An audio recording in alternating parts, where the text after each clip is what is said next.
Good morning. Today is May the 7th. We are in the Green Mountains.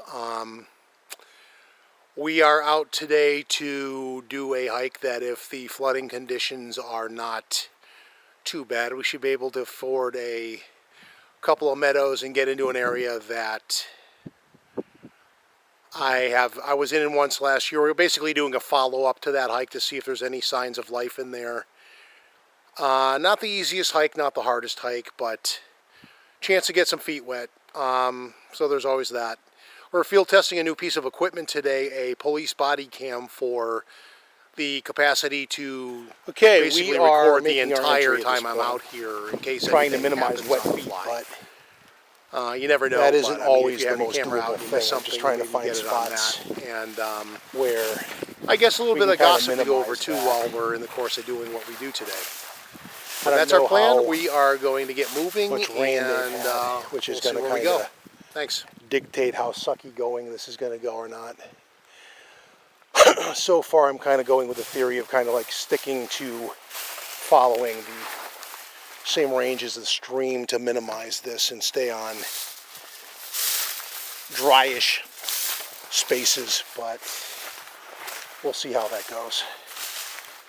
What we're trying to do is, let me find a mound of non-suck and get over there into that. So if I can find an area not all crappy and wet as hell, that would be my first step towards getting over there. Again, if I have to follow the damn stream, which is looking like a distinct possibility, we'll take the scenic route and walk through this grassy stuff and go from there. I apologize for the hucking, but it is allergy season, and that is one of its byproducts. Neat little view there, right there.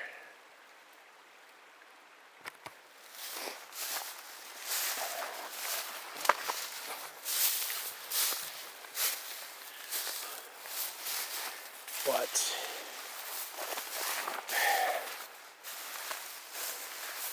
so far, socks are dry.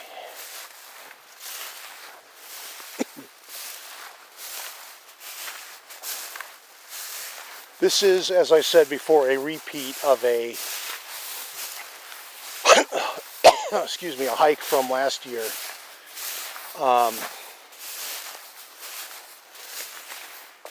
And kind of a follow-up, which is a standard of field research. You go into an area, you're not going to have it be lively all the time. So, to that regard, this is the overall area. We have like a stretch of woods between this. So, bog number 4 is on the other side of this. There's a stream that goes through here. And technically bog number 5, I guess, is over there. Not quite where we're going today. I'm just going to go the way I know is going to work. But,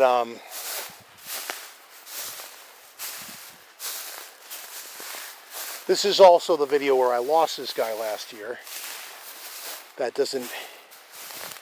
It's not going to be the intention this year, but then again, it wasn't last year either. I ended up shooting the thing with my 360 camera, which,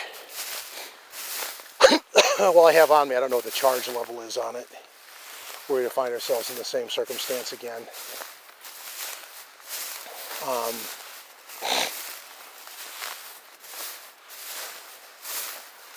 Almost there.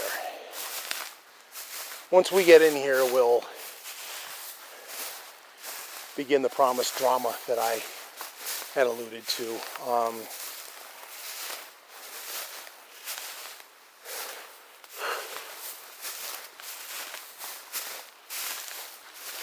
Sorry, you can never go too long without having some element of sorry, nonsensical drama in the community. Last week was no different.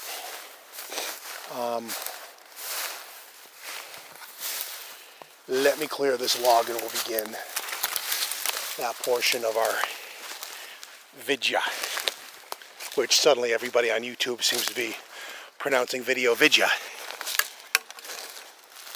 Don't know if that's a foreign thing, a southern guy mocking foreign thing, but it is what it is. The grabber bushes are out in force.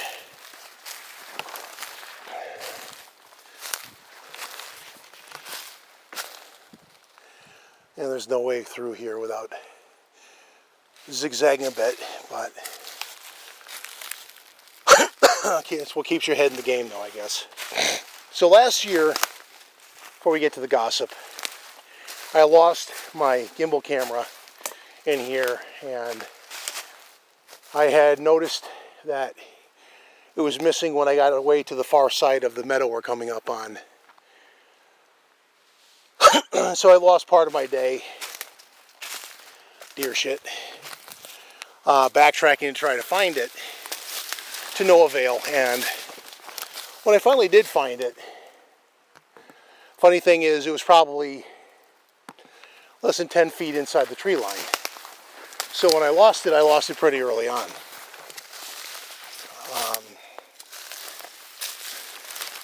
So, memoirs of going through here times past. The gossip, however, leads to sorry, I have to apologize for that. It's like probably annoying, but again, allergies being what they are.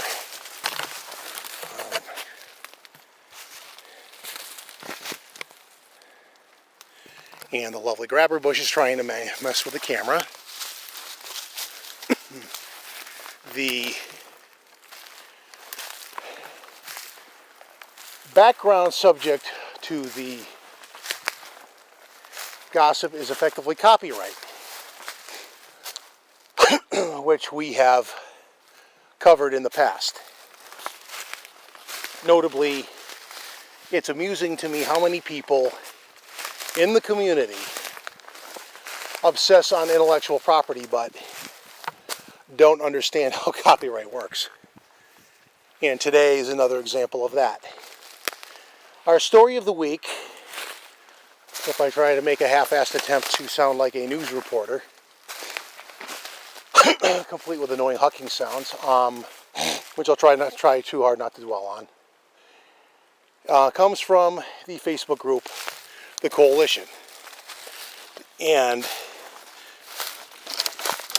a gentleman who I believe was a moderator there until this last week. And this is a person who, I'm not going to mention his name because, well, you'll understand why. I try not to as a rule, but that's a good tree break right there. No Bigfoot relatedness, but if the camera would be so kind as to return to normal. There you go.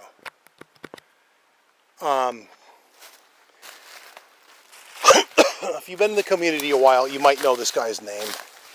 He is a filmmaker, so he claims. A lot of people in the community claim all kinds of things, so it's not an unreasonable disclaimer to make when people make claims.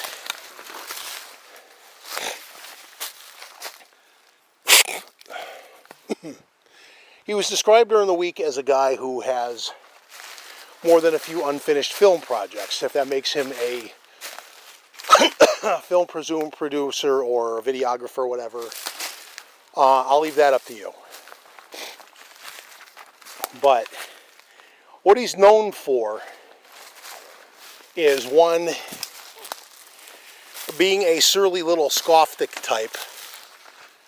I don't think skeptic really does him justice, because he's flat out convinced that anything to do with Bigfoot is BS and hoaxed, lies. No open-mindedness at all with this guy. And the thing that makes him notorious with some is his use of frivolous legal threats. And this is where we delve into the country of intellectual property, fair use, and this kind of thing. That's exactly where we're headed with this. So,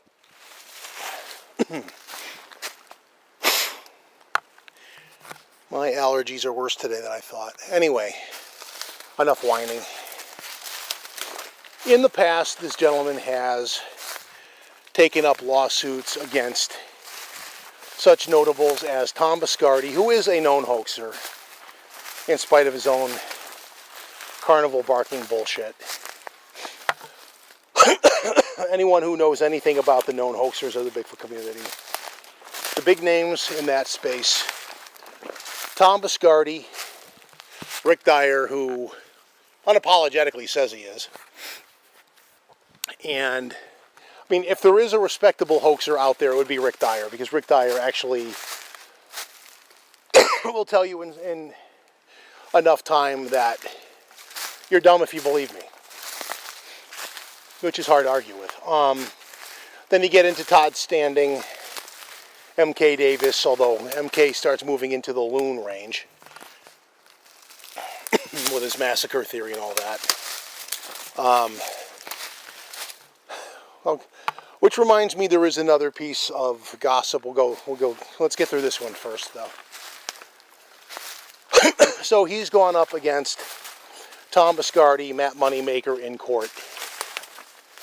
I'm less familiar with the underlying details of the Biscardi affair with this gentleman. The name of the alleged film company, if I can say this without earning a lawsuit threat, is Grendel Films. And as you can see, we're almost to the second leg of our journey. Anyway, if I can not drop the camera as I fumble with it. And I do know with the Moneymaker affair that Moneymaker declared bankruptcy to avoid paying out to this guy. I will admit that my knowledge of the history of these two legal affairs are limited, so I don't know if his cases in these two cases had merit or not. Signs of digging right here.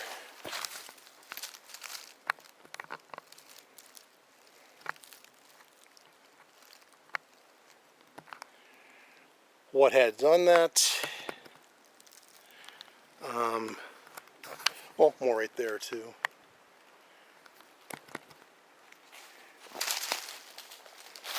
No obvious tracks, but there very rarely ever is.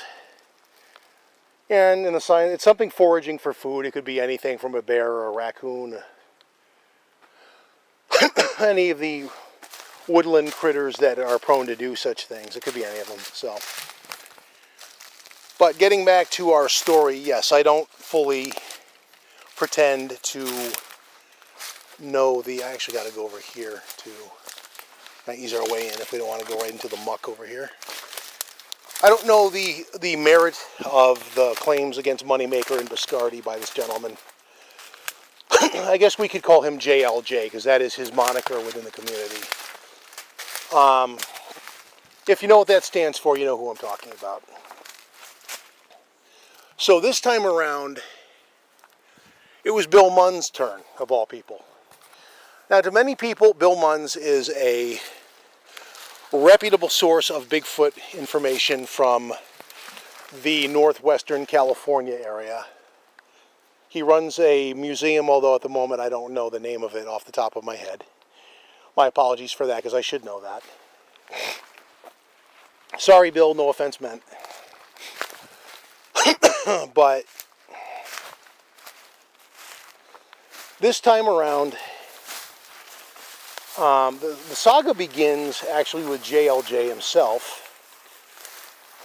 I want to say 2.5, maybe a little bit more months back from there. And the backstory to this is that he claims, again, that pesky C word we run into in the community all too often, he claims that he was at a garage sale in Florida, and somewhere in somebody's basement somebody had the original reel of the Patterson-Gimlin film. Not a digital copy, not some knockoff, but the actual film reel itself.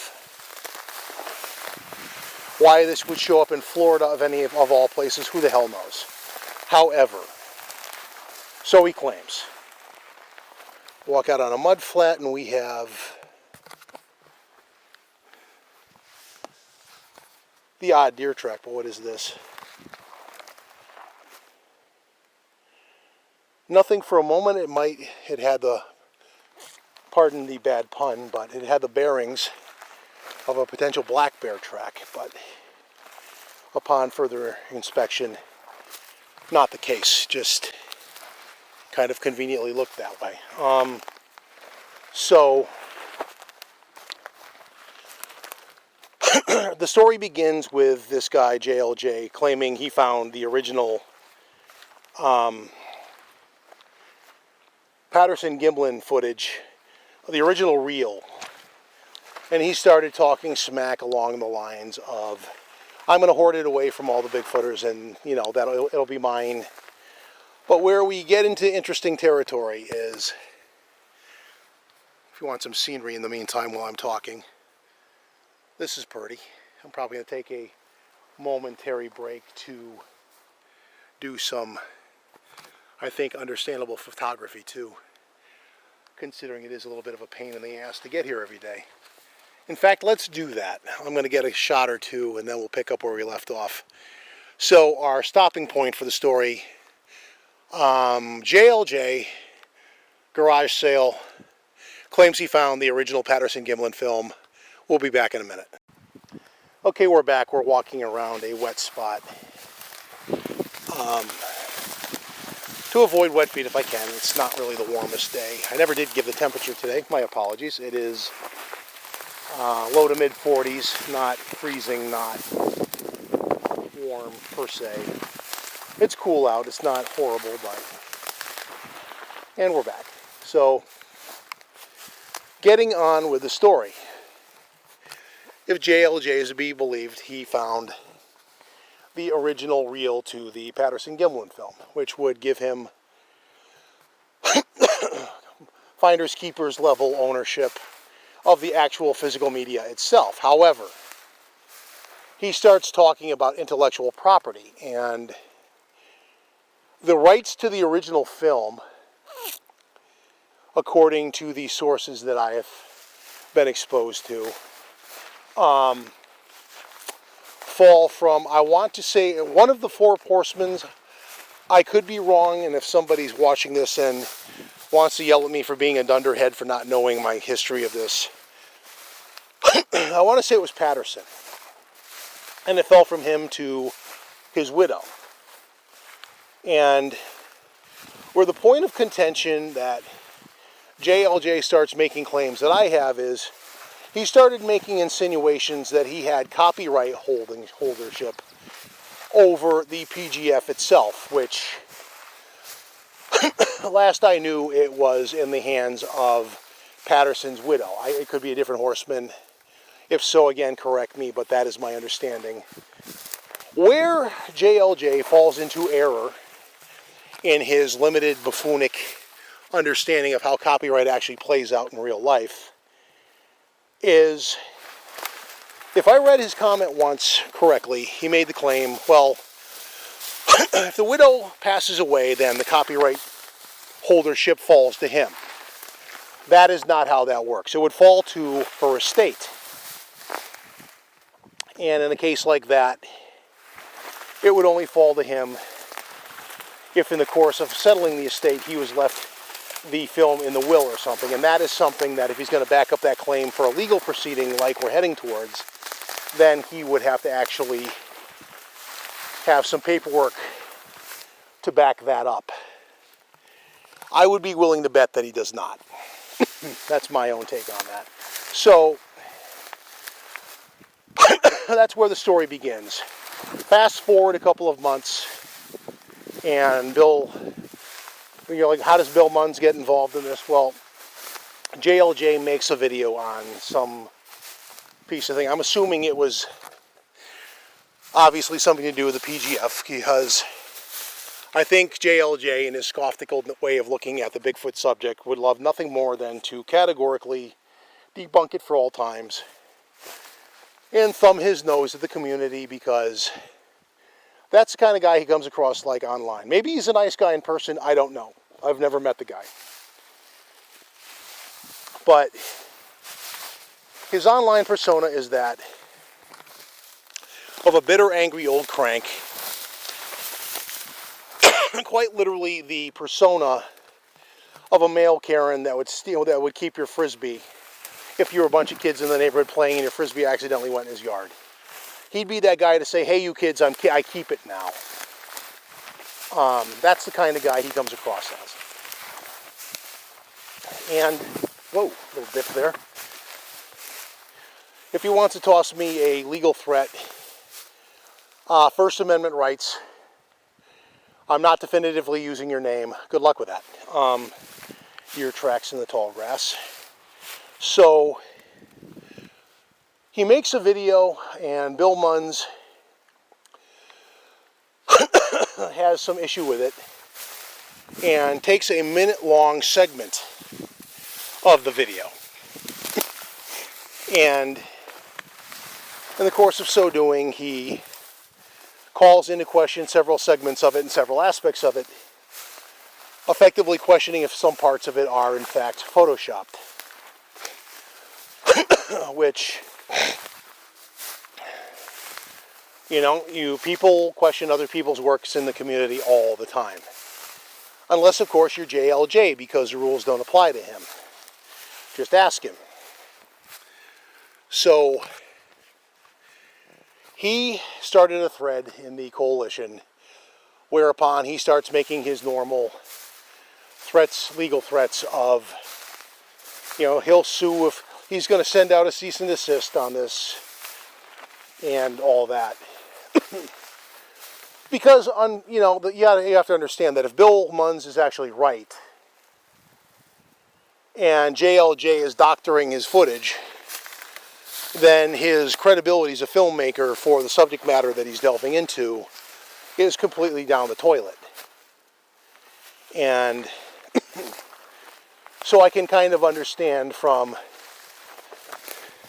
before we go any further, we have come up upon the prerequisite, if the damn thing will zoom as I would like it to, prerequisite pile of moose crap.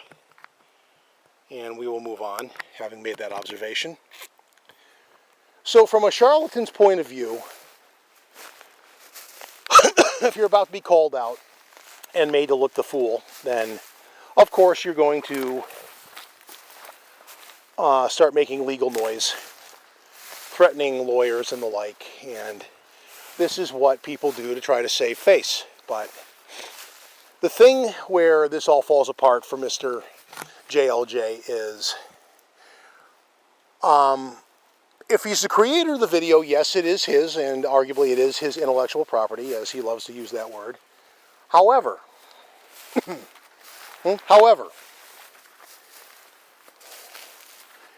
then we enter into the doctrine of what is called fair use. And in the course of fair use, I need to get over here and remember where I crossed over here before, because what we're doing is basically going into that over there, if that is a doable thing today. Getting through the field itself is interesting enough. So, I'm going to say I jumped right there. I could be wrong. I might have to get my feet wet here. We'll see. So far, I've been able to avoid that. Where JLJ is wrong is when you enter the doctrine of fair use. Otherwise copyrighted work, and I am quoting kind of rhyme and verse shit here. The fact is that otherwise copyrightable work is usable under the guise of fair use for the purposes of satire and or criticism. And what Mr. Munns is doing falls under the category of criticism. So under that guise, it is in fact fair use, leaving Mr.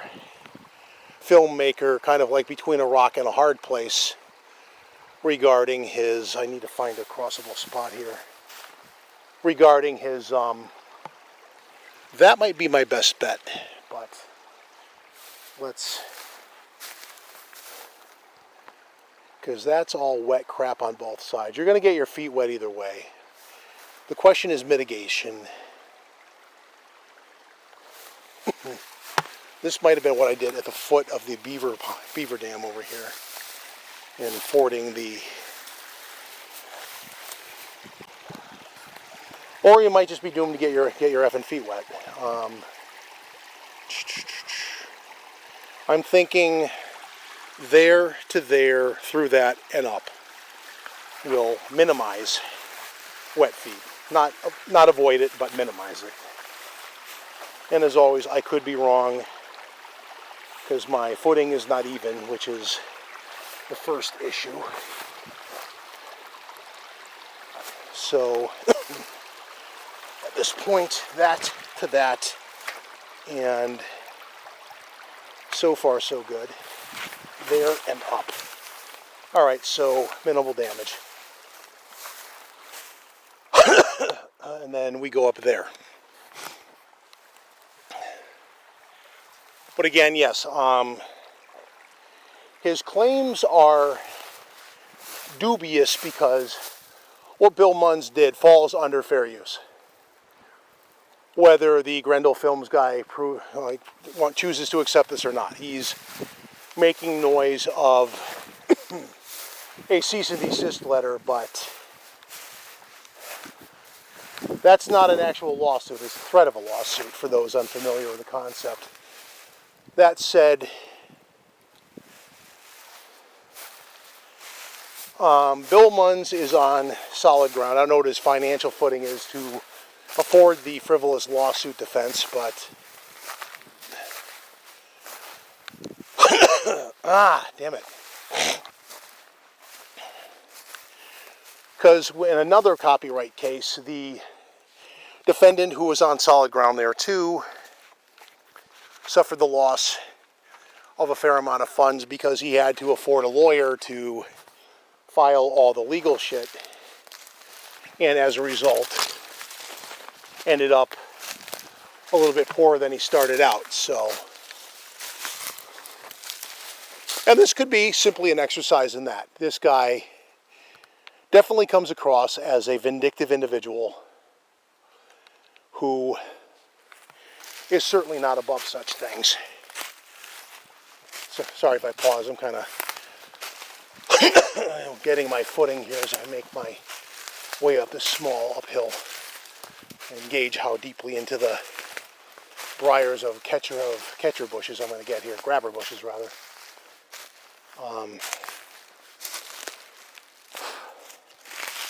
So as I gain the high ground, the sixth bog is over there. And there's an area over here. Basically, we're going to ford through this. Actually, the word I use is overland through this. I think maybe a quarter mile, maybe less. It always seems thicker when you're going through it the first time. But we're going to go through this. And there's a part where this kind of opens up a little bit, if I can find it. So it makes the overlanding process a little bit less annoying. So my final take on Munns versus JLJ is Munns did nothing wrong. He is well within the doctrine of fair use. There are other people in the community that have made more frivolous use of it. I'm not going to sidebar that by going into that rabbit hole, but I suspect you folks know who you are, because you did give me a mention in the course of your participation in that thread, but, well, several threads. True to the coalition, it was the subject of about 4 or 5 threads, if I remember right at last count. So, my take, Munns has fair use on his side. I don't know about finances, but he's got fair use.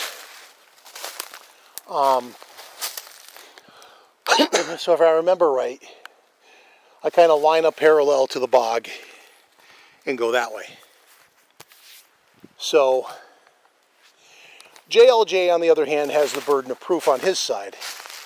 And right now I'm going to make the point that I believe he has a lack of understanding of fair use versus intellectual property. Or, if he's been in the business he claims to be in, as long as he has, then he would know that he is up against fair use here, whether he really likes it or not. Here's my open space. And see how it kind of opens up and goes that way. With you kind of get free the grabber bushes.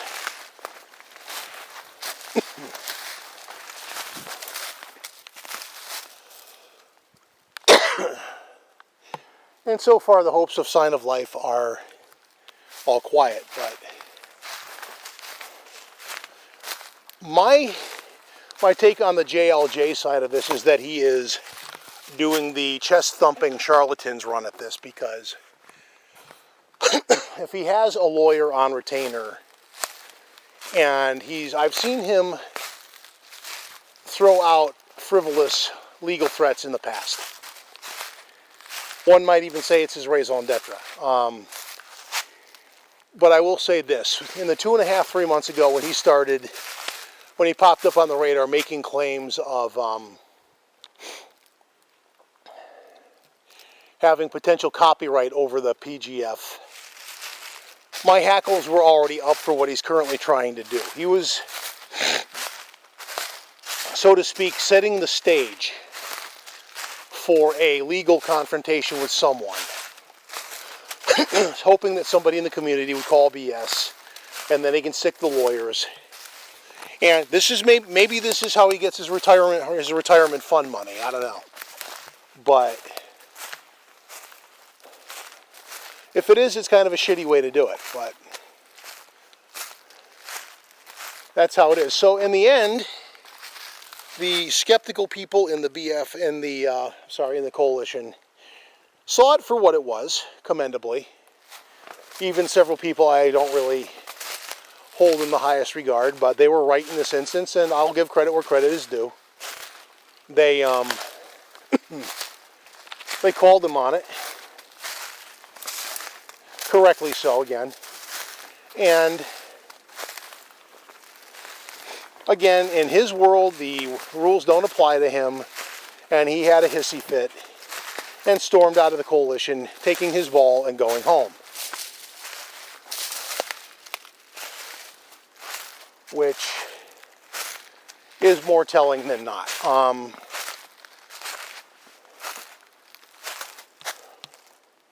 So my gut's telling me to go that way, but if I remember right, there was an uphill portion, but I want to stay parallel to the 6 bog for navigational purposes. And pop my shoulders. Rotator cuff thing. So the petty drama entertainment value at this point is that the head of the coalition's making the claim that JLJ has a sock puppet, which is, for those not up on the parlance, a secondary account in the coalition now where he's monitoring what people are saying about him, probably for the prelude of more legal threats. That is kind of the way he operates. he responded to one person saying, "Didn't I block you?" And then he's had it with the coalition of blah blah blah blah.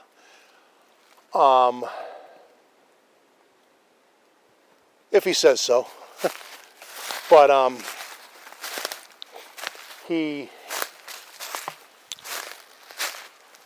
if he's true to form, he is monitoring the situation and looking for legal openings. But I think, given the fact the coalition is one of the more high-profile Bigfoot groups on Facebook, this might be his downfall.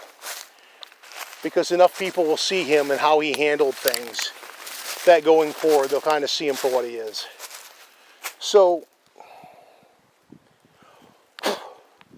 let me help a spider get on his way.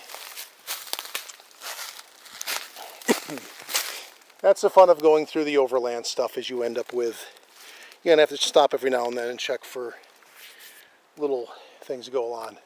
Ticks are good for permethrin, but for those who are arachnophobes, unfortunately permethrin has absolutely no effect on spiders whatsoever. So if you don't like them crawling on you, can't help you. You go into shit like this, it's a risky run. I think it's right over the hill here. And once I get up to that bluff up there, I'll probably be able to tell or adjust my course accordingly. Here's a look at what we've come through. Kind of like scrubby stuff. And basically the way back is basically in that direction, and then you come to a hillside where you run up against the stream and then kind of angle your way back to where I jumped. And again, if you get your feet wet, when I left the house this morning, I kind of knew that was a risk, so c'est la vie. But that's the drama from the world of Bigfooting copyright nonsense, which happens often enough, the joys of it all. The other fun one, which I also saw there, is from the world of Zorth. And this one's a little bit more straightforward. So the doctor of the Zorth cult, again, I'm not going to stoop to naming his name. People know who he is, know he's out of his effing mind. There is a special kind of guano that is peddled by some. And he is committed to providing the very best high-octane guano.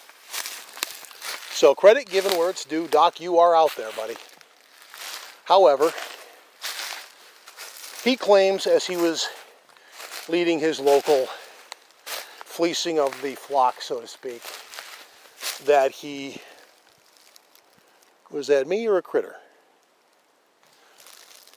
That was me. That he had the attention of, as he puts it, a three-letter agency in his backyard, and they were surveilling him without his permission. Well, if you're doing... So here's the thing. Dr. Nutjob is called Dr. Nutjob because the doctor is a nut job.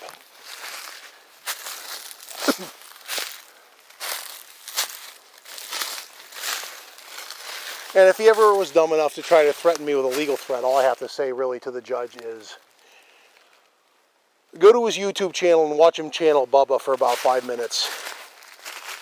And I rest my case. I think at that point my case is more or less made. He is a wee bit out there. But, so now he's under federal investigation in his mind. So there are two possibilities here. The first one being he's basically thumping his chest to get attention because somebody else out there in the land of woo has done something more batshit than him. And there is a competition there, so not to be outdone. I think I saw something from Mark Abell claiming that he had wood knocks from under the ground because there was a perfect wood Bigfoot structure, and as a result of that, that is the bog, right, down the hill? Yeah, okay, so, sorry, just getting my bearings. And so, you know, with Mark Abel making some Looney Tunes type claims, then that puts pressure on the doc to produce too, because these two are in a very messed up kind of competition for who can be the more out there. Apparently we haven't found the outer limits to the outer limits, but that is right there, I think. And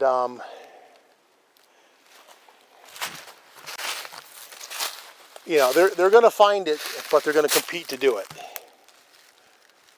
And well, we wish you luck with that, because you two are both, I mean, it doesn't really need to be a competition. We're confident you both are like completely batshit, but you know, so the doctor is claiming, you know, they're out there without his permission. And in general, you know, for surveillance and these kinds of things, you do kind of need a warrant for that kind of thing. That much is true. But when you are accused online of being a predatory cult of sorts, there it is. I just got to find my way down. And kind of loop back around that way. I can already see the opening. So thinking down and kind of angle my way down. So I would think FBI, given his cultish. So here's an example of somebody who has basically devolved from, you know, wooing hoaxer con man guy to straight up like cult leader. Or I think Mark Abel is just some jackass who has a monetized channel and is just making stuff up for attention, which, not that it's completely harmless, but it is more harmless than the doctor. The doctor is basically gone into full Jim Jones mode. There's going to come a time, and this wouldn't shock me at all, when he is basically going to be found in his backyard with a bunch of people in black Reeboks with purple towels over their heads after they've literally drank the poison Kool-Aid. You heard it here first. That would not shock me to find that is what's going to happen. Okay, I was here a lot later in the season last year, but I mean, remind me why this is not so hard. I'm just going down a slight incline here. Last year I had to go through some thicker shit and go over. I might have gone on over there because that looks harder, but I found an easier path. It's why it's kind of good that I'm doing the harder stuff early in the season when you don't have a lot of undergrowth yet, because you can actually see where the hell you're going and not tear the shit out of yourself to the same level. So I guess that's a good thing. I'm basically going to go right straight through here.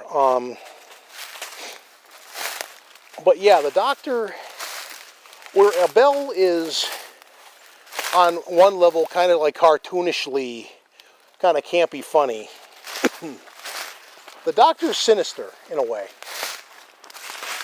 And he won't even indulge in debate anymore about his nonsense. He basically, if he sees a comment, he'll basically block you and delete it, because the bubble must not be burst, and his little world and his little fleece may never, it's kind of like Russian media right now in the war. You have the Putin narrative. If you don't want some nuclear coffee or tea, if you know what I'm referring to, you badmouth Putin, you have a tendency to find some kind of a radioactive isotope in your morning beverage. The man does have a footprint. Different commentary for a different time. But the doctor is like, he's been accused of selling false hope to cancer victims that Zorth heals all, and I don't really know where you get so messed up in your head that you start believing such cartoony nonsense as the doctor is selling, but there are those out there that apparently do. And we're down here. And back is more or less that direction. We'll cover that. I think I can do a live stream from here if I remember from last year, so we might try to do that. We might take a break in a minute because I've been yapping for a while. But this is one of those weeks when there's actually some funny gossip out there. So yeah, the good doctor is claiming that he is under federal surveillance. I would guess FBI if this is actually anything with any truth in it. I wouldn't hold my breath. But you have two possibilities. He's making it up for attention, or, you know, his cartoony claims of cultishness have earned him the attention of a cult awareness network kind of thing that has kind of forwarded the information to the FBI. In which case they are observing him. And the bad news for the good doctor is the FBI does not always play by the rules, for better or for worse, and the FBI does not wrap up their investigations in the course of a week. They can go on for years. So, to be blunt, good luck with that. Did I get the drone up out here last year? Is it worth the risk? Because I'm looking around and there's not really a good flat spot that isn't like basically right in the mud. So what I'm going to do is I am going to take a break for one, photography's sake, and two, track check take in the mud flats here, and then three, I might do a live stream to Facebook from here. Let's do that. We'll be back in a little bit. So we're back. We're on our way out. We did attempt a live stream. Checked the mud flats for tracks. Came up empty. The live stream was very brief because the 1 bar connection we had doesn't really get you there for that. No signal is no signal. We are in the middle of nowhere. So. Effort made, effort failed. On with our life. Moving on.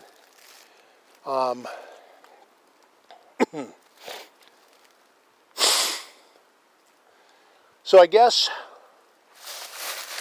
we're done with the gossip portion, although we did actually have some funny gossip this week.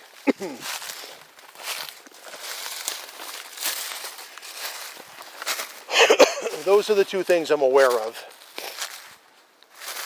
for gossip. If there's anything else I missed, then, well, I don't spend 24/7 online looking for stuff like that. There are those that do. I don't.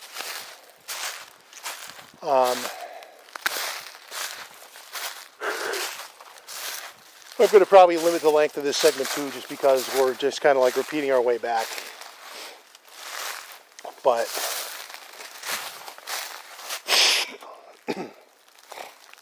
as for, I came around this kind of in a corner. As for what's coming up, I still have a 3-day hike on my radar. Kind of watching the weather. Key elements being, it's a long hike, so I kind of want to minimize what I have on my back, but that limits like my willingness to freeze my ass off at night. So you kind of have to counterweigh the two conceptually and take matters from there. So I'm watching the weather really more than anything else.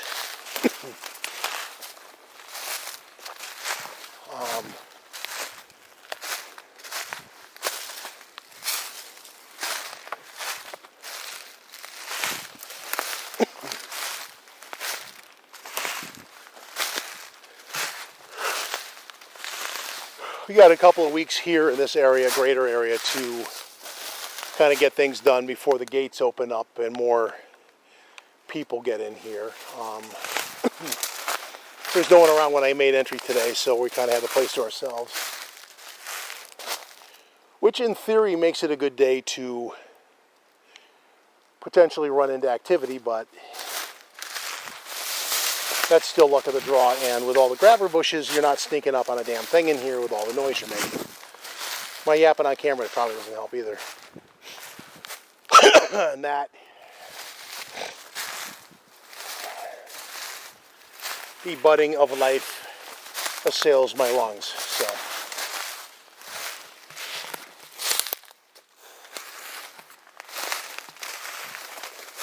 So I have the 6 bog in sight, so I can kind of, I know I'm lined up more or less, and then I'm going to probably try to go over there because it kind of looks like it opens up, and that's probably where I want to get to pop back down to the middle meadow and then make my way back to civilization. So let me get through this stuff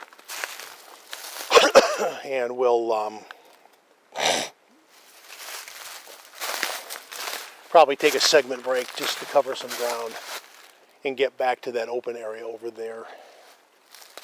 So at this point, having covered my talking points for the day, if something randomly pops in my head, we are going to take that break and we will be back shortly. Okay, we are back. Given the fact the camera now has 2 bars, this is probably going to be a fairly long video. But we are making our way back. As you can see, we've kind of overlanded through the mess and then gotten over the stream and with minimal wet-footedness, and now we're making our way back to the other stretch of woods we have to kind of bounce through to get to the other side and back out to the way we came. But I looked a couple times through the area that we passed through for an opportunity for a live stream, and the judgment is that there just wasn't really a signal to be had, so that was not to be. Again, you're not exactly next to the mall, so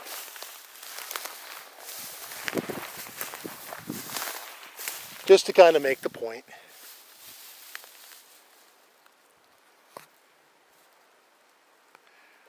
You're kind of in the middle of nowhere. And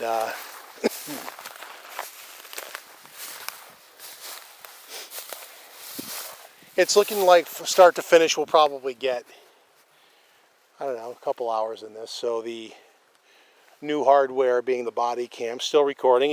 Like I said, marketing claims at 1080p that you can record continuously for 10 hours. That's of course with the caveat you don't have the GPS on, you're not using night vision and most of your features, you're just doing 1080p. I'm doing 4K, so the difference between that and 1080p's 10 hours for the difference in time, given the amount of time I'm in the field today, probably is not going to make a difference for that.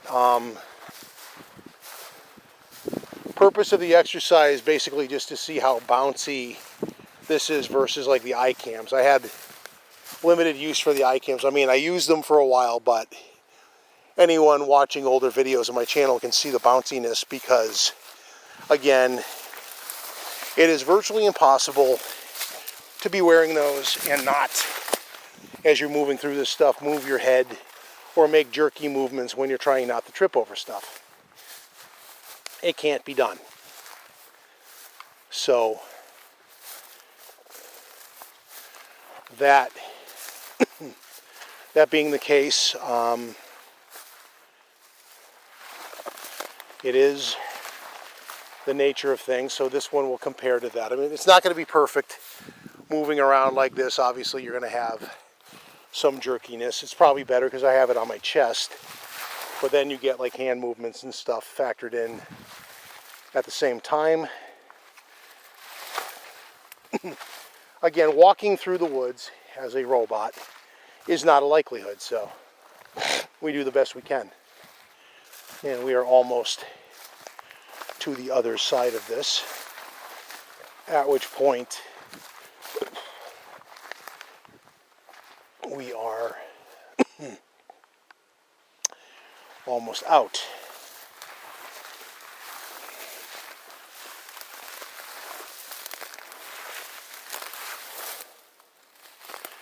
kind of line up with how I came in.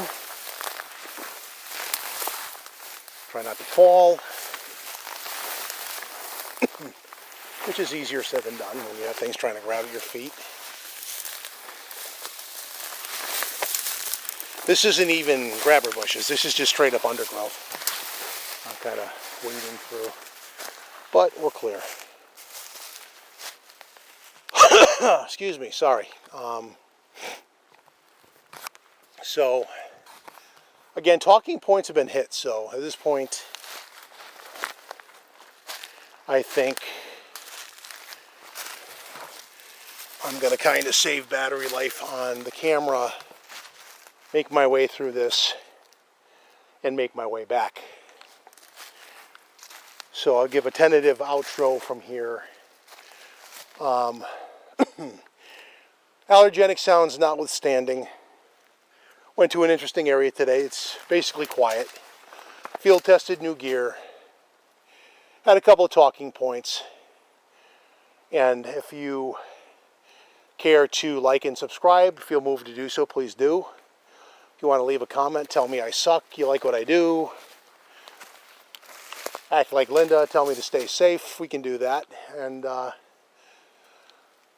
unless we run into something really cool on the way out, I think this will be it, and we're going to catch you next time. Thanks for watching, and we will catch up with you next week. So we're on the other side of the forest over here, and every video I say I'll come back if I find something interesting, and I walk out into an area where there is hair all over the place where something was killed. So I'll start here. And if the camera would be so good as to zoom in where I effing want it to, there's a hair sample of whatever it is. I'm guessing deer kill.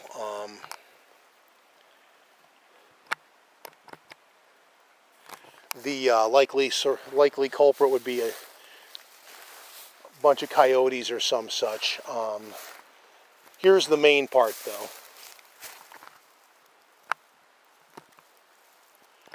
All this seems to be the epicenter of whatever it is. I mean, I could probably take a sample and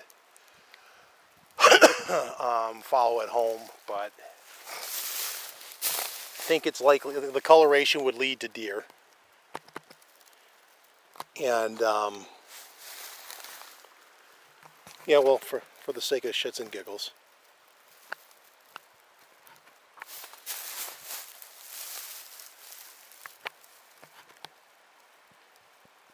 that is the majority of it. Again, I'm guessing deer kill. Just kind of sweeping through here, seeing if there's any more, but I guess that's all of it.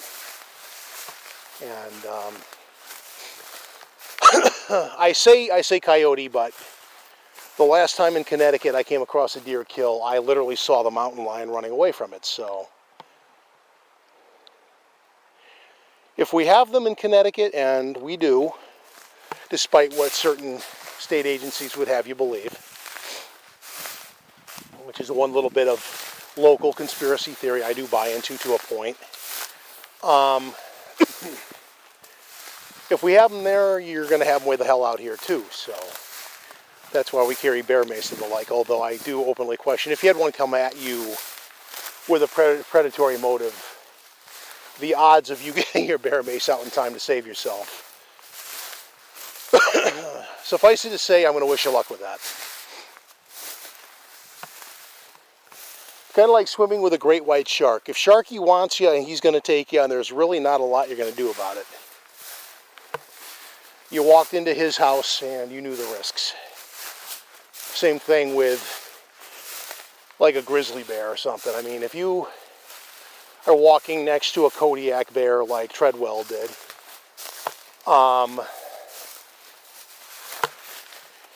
if he wants you,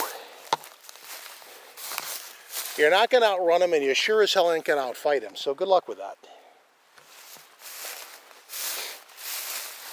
So Although I don't think they're inherently malevolent or sinister in their motivations towards us. You could probably throw Bigfoot into that category too, because they, we come out here, we visit, and even if you are an experienced outdoorsman, you're in their house, and they live here. And do I think they eat us? I would argue no, because although there are certain podcasters out there that like to sensationalize such things, I'm going to argue for ratings.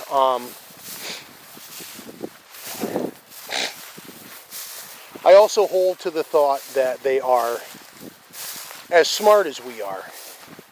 They are what I consider differently intelligent. Because my thought on that is this. You have chimps and gibbons and gorillas and orangutans that are all higher order primate apes. And every time there's been a new population of them about, we found them in areas that are a lot more remote than where I am right now. So what does that mean? That means, boys and girls, they are a whole lot more adept at avoiding us than something that smart. The next level of intelligence is human intelligence, or human-esque intelligence, which means if they're out here and that smart, that makes them the absolute apex predator out here. But it also means they would be problem-solving intelligent at a minimum. Because, I mean, hell, crows and other animals routinely demonstrate that level of intelligence. Don't get me started on octopi and squids. Octopi are frighteningly smart. For an alleged animal that has literally no skeleton and is such a weird-looking thing, octopi are an object of my fascination because they are disturbingly smart. They really, really are. So you're delving into something and dealing with something that's at least that smart, if not more. So that said, that makes them the apex out here, but it also gives them reasoning skills. Which means you kill a human, other humans come looking for that human. You can kill one of us easily, but then you get like a bunch of 30 of us with guns and the like. They're not dumb. Humans didn't survive on a solitary basis of existence, so that's my thought. That'll be my happy closing thought, calling bullshit on the killer Bigfoot bloggers out there and podcasters out there, because I don't buy into that. I think they're capable of aggression. I think they're capable of wanting to run us off. That has happened to me. I never thought they were going to kill and eat me, though. So, as somebody who has some field experience down that direction, that's where I'm going to end this. Again, thank you for watching, and all the things I said before, like and subscribe and all that. We're going to end things here and call it a day. We found a deer kill, so we came back on to show you that. Kind of cool. I'm guessing Yotes. Could be a mountain lion or a bobcat, because I did see a thing on YouTube the other day where there's a guy interacting with a bobcat. That thing was absolutely freaking huge. They do get big. And kitty that big, even though it's not a cougar, could probably still, I don't know if it would kill a human, but it would do damage. A rabid one of those that big would do you damage. Enjoy your sutures and the like. That's where we're going to leave this. Happy thoughts about animal attacks. Have a great day, and we'll catch you the next time. Bye-bye.